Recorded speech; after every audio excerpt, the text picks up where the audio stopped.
little brown girl, you are so beautiful to me.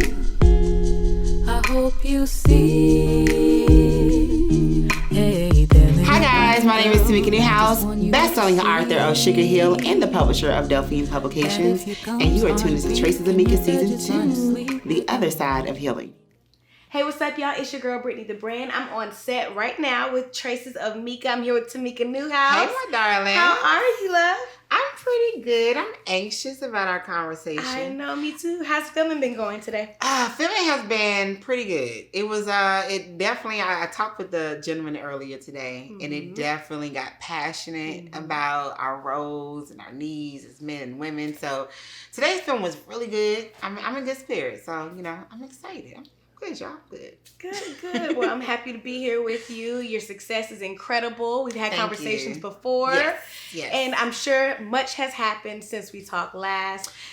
Yeah, a little bit something. 2020's been a little rocky for all of us. So I'm like, I know you had to have been hit with some things. Yeah. So how has it been since we spoke last?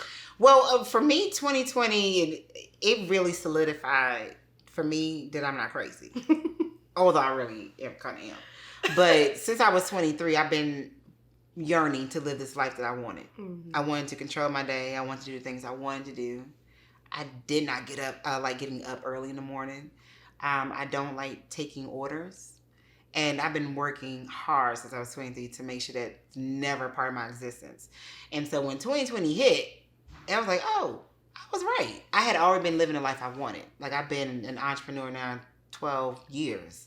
I haven't had to work a job at all. I don't have to get up if I don't want to. And so when the pandemic took over and the world shut down, my immediate space didn't change. And I've been riding it out ever since, just staying focused, doing my work, creating, watching TV, doing my walks. Like, it's been about the same. And I've been able to even gain new partnerships and business opportunities just because a lot of people are paying attention more. We're having to sit down and not move around. So those conversations have been started. And it's been a blessing in disguise, I guess you can say, because it's the pandemic. A lot of bad has happened. But I've made sure to design a life I've wanted. So I've been blessed to not have a pandemic interrupt my life. And with everything going on right now, the creatives are being watched, really heavily because people need that release. People need that, that positivity. Yep. And it's beautiful to see artists thriving right now. They really are. It's kind of dope. Like, growing up, I always knew I was going to be this full-time authoress. Is what I used to call myself. And I told my mother, but at 12, I was going to move to Atlanta. I was going to be this full-time writer, and this is what I was going to do. I even used to have these dreams, these visions of sitting in a cafe, drinking coffee, writing on something. Now, this is like the mid-90s, so we didn't have internet. And I didn't even like coffee. But I saw these dreams, and I knew that was going to be me. I'm just in some cafe drinking coffee, and it was disgusting. And I just knew that it was weird, but I felt like that's what I was going to be doing. Like, that was me. And here I am, years later, I sit in cafes, writing on what is now a laptop. Utilizing what is now on the internet, creating these stories and helping other writers put their stories out. So I think it's all about manifesting the things that you want in spite of your circumstances. Like, you can want these things, you can visualize these things, but then realistically and logically, what do you need to do to make them happen? Right. So having that birth of this idea before you even really knew what that idea was, how was your first project and your first book? What was that like? I was 12 when I wrote my first book. And I wrote it because I was bored. I didn't have friends. I wasn't like this active human being. I was very, like in a shell. So I wrote this book called Nothing to Lose. And for me, it was fulfilling. It was normal. It was natural. And I shared it with classmates, and they read it, and they enjoyed it. And for me, these characters existed. Like, I would dream about them, wonder what they was doing. Again, y'all, I'm crazy. But I would wonder about, what they up to? Or, what would their life be like now with it being 20 years later? And for me, it's always being about escaping my world when creating another world. Because in this space, in reality, God controls all. The universe is what you put into and what you can possibly get back. But at the end of the day, you share the space with other humans. So I don't have control sometimes of destiny or circumstances. But in my book, I control everything.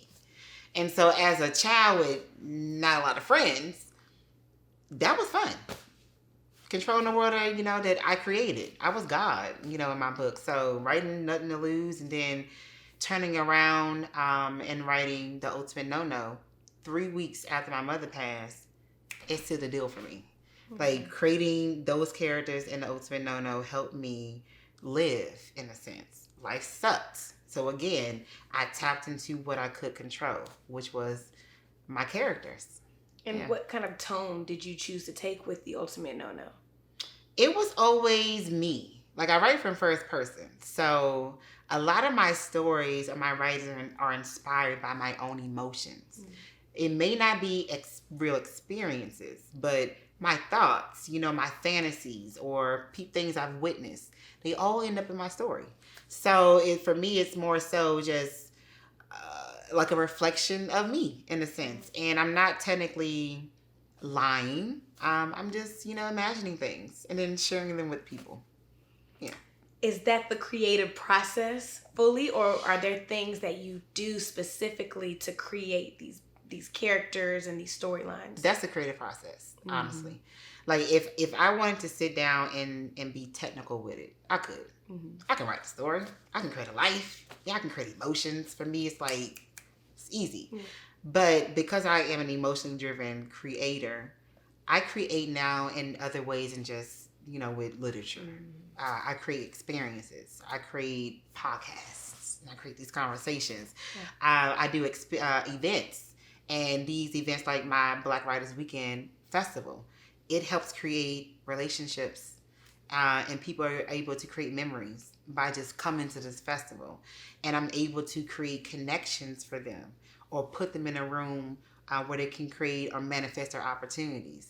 Like, God damn, for me, I'm playing God again. Like, it's something like I'm able to still create emotions and characters in a sense without actually writing. So now I don't write as much, but I still create stories and I still, create those emotions behind those stories. So I don't know if that answers the question. No, it definitely does.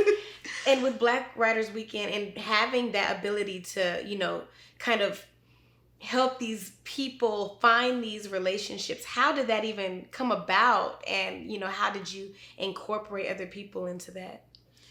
Oh, well, how did the idea of the festival come about? Mm-hmm. Well, okay, so it started with discovering self-publishing. Mm-hmm. And for me, self-publishing, meant power. Because I had this dream when I was 12 that I was going to write these books. I was going to be this famous full-time author. I didn't know how I was going to do it. I just knew that it was going to happen. What my society, or I guess people around me, failed to do was tell me that I could do it myself. I thought that I had to get a book deal. I thought I had to achieve some goal or get some type of connection. But somebody else had to make it come true. I didn't know I can do it. And so when I discovered self-publishing, basically they said you could do it yourself. And I was like, wait a minute. I can make my own dreams come true? That's kind of tight. So I did it. And then I was so excited about it that, I did the most. I was traveling everywhere. I was telling everybody about my book. And I gained so many, awards and recognition and a book deal just from being passionate about dreaming out loud. Like my dream came true.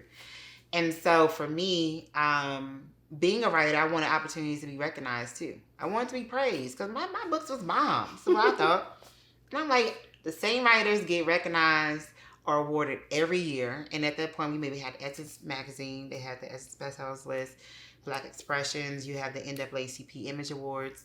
And you have like the National Library Award. You have these National Book Awards, but they recognize those that are mainstream. Like it's easy for their foot to get into the door. And this is before the internet. So I'm like, cool. If they're not going to let people like me be recognized, they're not going to let me in the room. Fuck it. I'm going to make my own room. So I made the AAMBC Literary Awards in 2009 solely because I wanted writers like me to have a chance to become award-winning. That ended up becoming and manifesting into what it is today, where now we honor people like Nikki Giovanni. Then I was like, okay, I want writers to be able to sell books and be able to connect with readers. Cool. So I created a book festival around the award show, which is now Black Writers Weekend. And now I'm able to put writers like me in a room with readers they may have never been able to meet otherwise. I put them in a room with agents and directors and screenwriters so they can get their books adapted, or they can learn the skill set. They attend these workshops, or they're able to pitch their books to people that work for BET and TV One and all these Hollywood execs and Netflix. And I'm like, man, I don't even have these deals. I'm doing this shit for y'all. You know, like this shit, like for me, this is how I'm able to still tell stories and create a world that not only I control, but I'm still able to create those emotions, give back, and, you know, and have people experience these great things because I wanted it. So why not share it?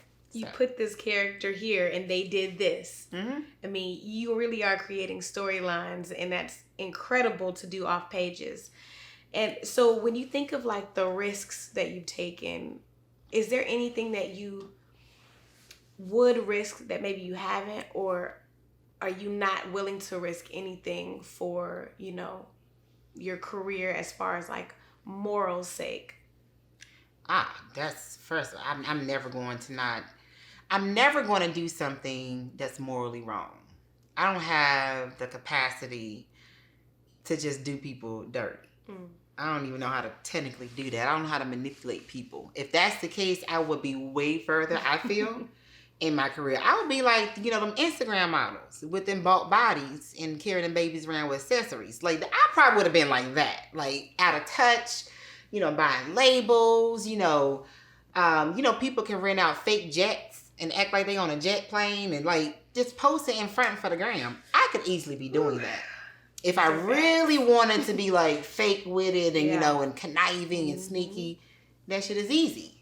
I mean, I'm in Atlanta, you know, you're able to kind of just say whatever you want to say. Like, I done met so many damn celebrity stylists, so many damn celebrity directors. Like, everybody's a celebrity up in here. Okay, cool. So for me, I don't know how to technically do that. I just know how to just be me. And me is, I don't know. I just like to just make people feel good. I did risk, or not technically risk, I sacrificed a lot of my own journey for other people to dream out loud too. And when I say I sacrificed, it was more so my time, my resources, whether it be a relationship or financially.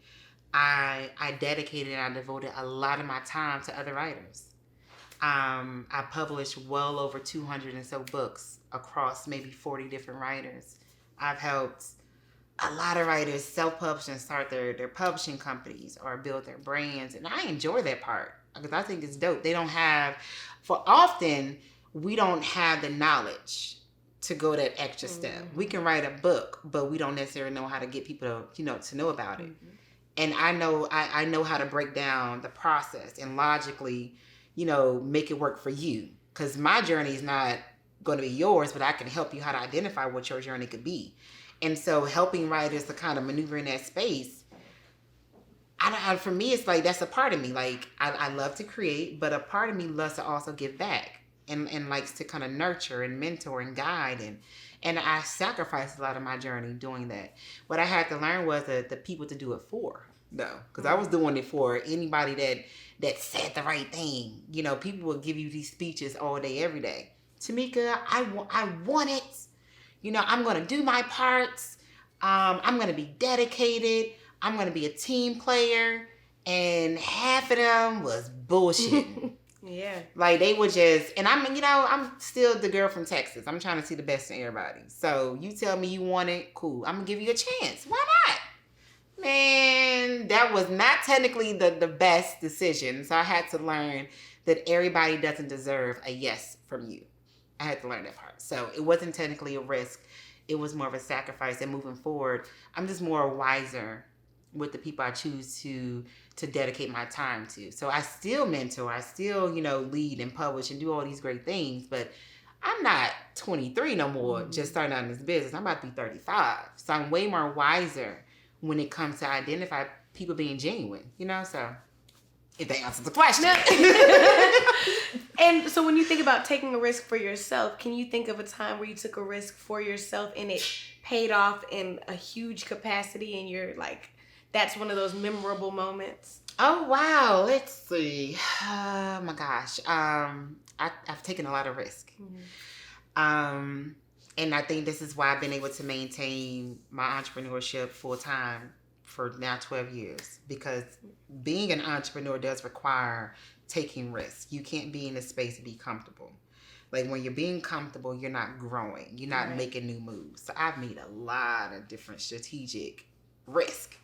And so it can be from financing the AA and BC awards out of my own pocket.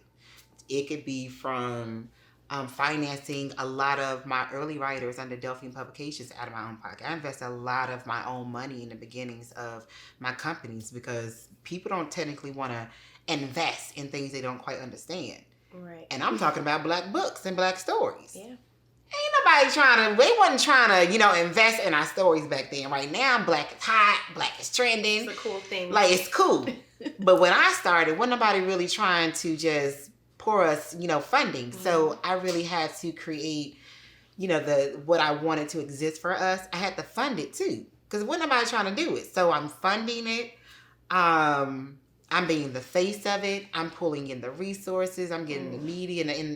And then on the day of or the weekend of, I get to sit back a little bit and watch everybody work. Like, these people making connections over here. This person's on the red carpet for the very first time. This person just won an award. They've never won anything before.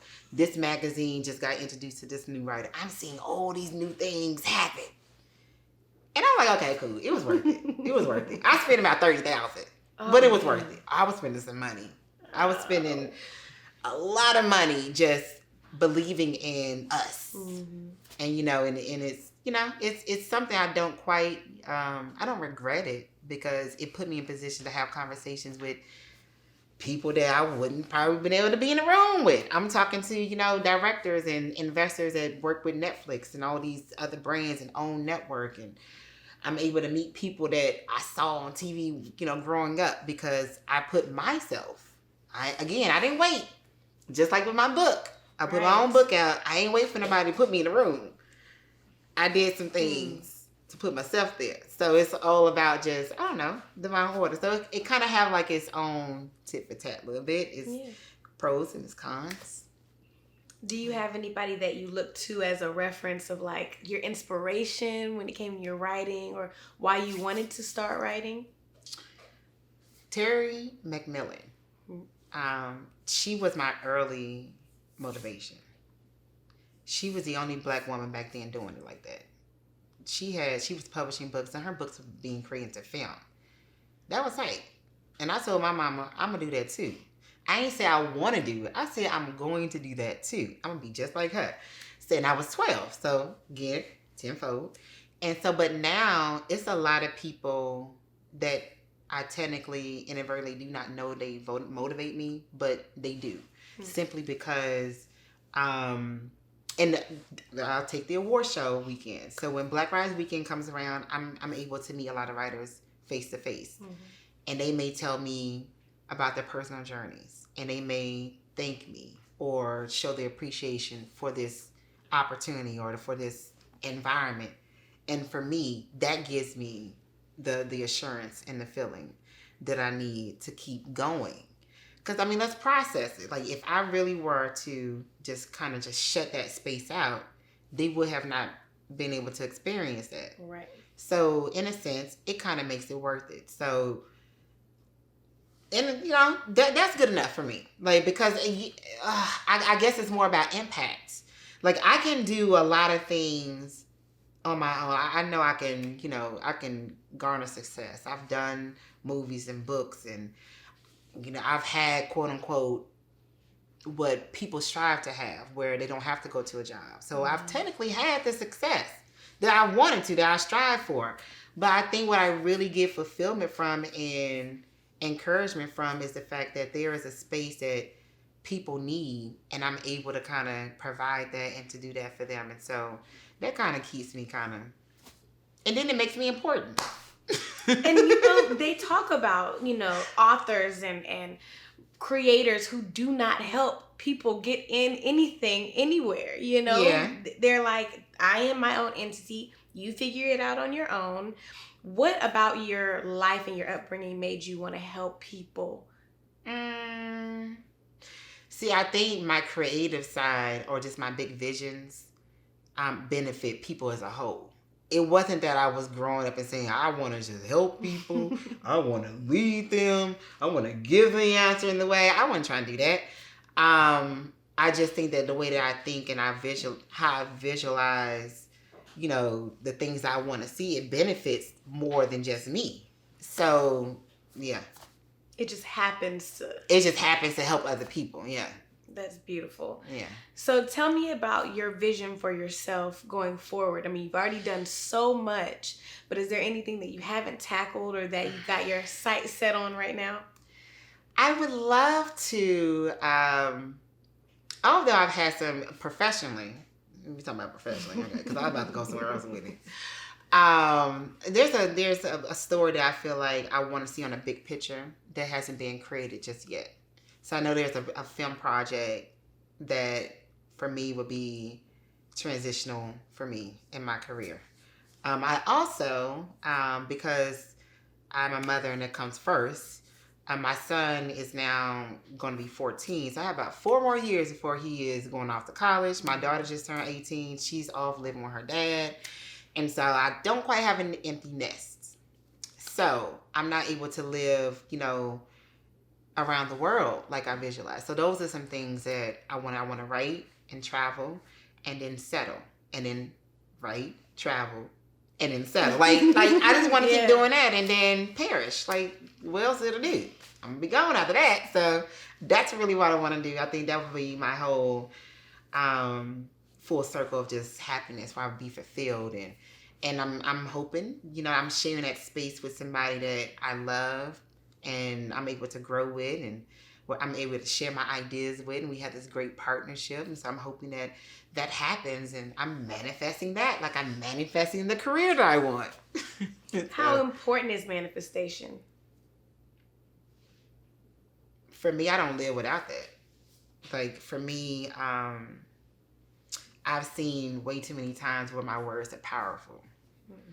And then not only that, I'm very intentional. Because I don't like to be unhappy, and I don't like to live the days that I don't want to experience. I don't want to be around people that I don't want to be around. I don't want to be in a relationship that I don't want to be in. I don't want to live a certain way. I want certain shit. So until I'm able to, if I don't have that, then that's what I'm yearning for. If I'm in something that I don't like, I separate it. Like I'm good with cutting it off. Because I don't want, for me, living life daily, truly unhappy, being around somebody you do not want to be around, practically that doesn't make sense to me. Why are you doing that? Why don't you do something different? I don't mind, what comes after the fact, because choosing you and choosing your happiness does have its sacrifices. You do have to go through, because people are going to be resistant to you choosing yourself. Are you strong enough to deal with that? Are you strong enough to deal with people being upset with you because you're not doing what they want? How you going to feel about that? I'm cool. I'm straight sitting by myself, free, be in my own world. A lot of people don't know how to deal with that, and some people just choose to just give people what they want. And they walk around angry, upset, bitter. I don't want to do that. So if it doesn't align with my happiness and peace, so for me, that's easy. So taking that and putting it in the whole Black young entrepreneur, Black young female, writer, or, how do you, or what do you say to those women who are trying to be creative, but they're being told what they should write about, or that this is too strong, or this is too heavy, this is too much? What is your advice to them when they're just looking for an outlet and they want it to be received creatively only? My advice is to that, again, I'm going to take it back to logic. Because my logic is, does it make you happy? Does it make you feel good? Do you like it? Is it going to help you grow? Is this good for you? Like, let's logically break this down. And if you are creating something that people don't quite understand, or you're communicating or you're sharing your story with people who don't understand, or they don't want to support it, they don't want to publish it, they don't want to invest in it, cool. Does that mean that it's not going to be created? That means you shelve it? That's what we're doing? That's the answer? Because for me, I'm like, okay, right. Find another door. There's a door. It may just not be the easier route. It may not be the one that you wanted to take. Still do it. Like, what are we doing? Like, I see people, and I've talked to people often where they talk about their circumstances or, the lack of. And I'm like, okay, well, what's the solution? I get it. It's hard. It sucks. I get it. Somebody rejected you. It didn't work out that way. Cool. Do you still want to do it? Is it something that you still want? Cool. What's some other options? Let's break it down. And the option may be, far off. What is a small step to get there? Come on. It's possible. But what does it look like for you? And I mean, it takes a certain type of individual to go through the process of getting to their happy. And a lot of people want the shortcuts. A lot of people are going to get knocked down and say, oh, I guess I'm not supposed to be doing this. And they go back into their routine. And they're unhappy. And I'm looking at them like, the fuck? Okay. You're going to walk around and be unhappy, but you're not going to change it? Okay. I don't want to be around you. You're going to be negative and stuff. You're going to mess with my energy. I'm good. Let me go on. What you talking about? This is what I would do. Because it doesn't make any sense to me. So, I mean, you just have to discover the solution. Create those steps. Break it down. Make it simple. Make it plain. It's going to take time. It doesn't happen overnight. But it will happen because you're doing the steps. That's my advice. Sounds pretty ABC to me. Yeah, it is. It really is that simple. It may not happen quickly, but yeah. So what do you want to see in 2021 from writers and creatives? What would you like to see from people? It's already happening. It's pretty cool too, though. And I hate that it's in a time period where we're in the Trump era and there's so much separation and so much toxic behavior that's being displayed on social media. It's so much disruption within our government. But black is trending. Everybody want to be black. Even, non-black women want to look like black women. Everybody want to get a skin. Everybody want to get our curves.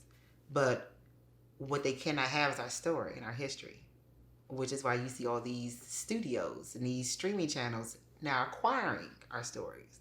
You now see screenwriters on the covers of the magazines because they're talking about the writer of the story. They're now identifying a little bit more with us and they're putting it out there. That's dope. It's happening. So I think more of that will happen. And then personally for me, that's going to make it easy for Black Writers Weekend to grow. So y'all come on out every summer. We're going to, talk about books and movies and all that stuff. And I can't wait for 2020. I know. And then we come back. There. Yeah, we will be here at 21. Back in Atlanta. More signings. More parties. We bringing back Urban Book Bash because Atlanta ain't never closed anyway. Atlanta been open the whole time. Not to say I've been out, y'all, cutting up. But I'm just saying I peeped it. Right, you saw it from the window. Yeah, right? From the window. Yeah, I was on the outside. I was at home, not really. What do you want people to look for that you have coming out? Well, I'm still writing a little bit. So Sugar Hill 2, Part 2 will be coming out. I'm also creating films and short films that I'm going to be putting out there. And then this podcast, we're adapting a series behind Traces of Mika. So it'll be a drama series that I'm really, really excited about that I'm going to be developing. And I don't want to produce that independently, so it will be sold. So anybody who's listening and interested in, in learning more, I'm putting it out there. Manifestation. But yeah, so it's just a lot more of our stories are going to be on the big screen and on the small screen. A lot more of our podcast will be developed. A lot more blackity black. I'm loving it. And where can we find all of your projects and your social media? So again, Tracy Tamika, you can find Tracy Tamika on the Instagram, Twitter, Facebook, on my website, TamikaNewhouse.com, and everything is my name, Tamika Newhouse. You can also Google me, which is pretty dope because I look really important on Google, y'all. And then go to Barnes & Nobles and Amazon and get my books. I got some really good books out there. I wrote The Ultimate No-Nos, 4 parts. I wrote Kisses Online. It's 2 parts. Plain Jane, 2 parts. And Plain Jane is my nasty book. It's for the grown folks. And then The Words I Didn't Say is my favorite romance that I've written. So, and that's 2 books too. So I have like 16, 17 books. Go and check that out, y'all. Check it out. All right, you got some real reading material for the rest of the year. Yeah, I talk some good shit, but I write good books too. So go, get those. Thank you so much. Thank you, Britni, for being a part of this. Of course. I appreciate it. Thank you all for watching. Of course, you can see me on Instagram at Britni the Brand. That's BritniTheBrand. You can also catch my articles and interviews at Sheen Magazine. Shout out to Sheen. Shout out to Sheen. Yes, thank you so much. And we'll see you next time. Bye, guys. I just want you to know that your hair and your lips and your skin, melanin, it's all beautiful. Hey there, little brown girl. I just want you to know.